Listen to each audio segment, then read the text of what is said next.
So OEM parts depends on if you're using the ECU or not, or if you're going to use an aftermarket one. We're just going to go stock ECU in this just to make it easy.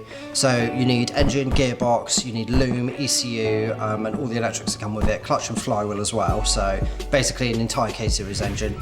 The most common one would be from an EP3 like a K20A2, or you can go with a K20A out of DC5. Both very similar, so you can pretty much use either. It depends which one you can get at what cost or locally or whatever. So if you're on a budget, you can use an OEM DC5 shifter and cables.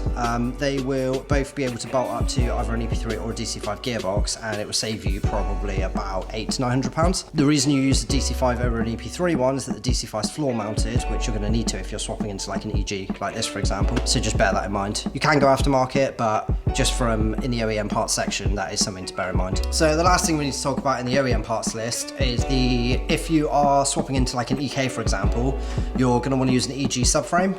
You can use the EK one, but the EG's better because you can move the engine back a little bit further.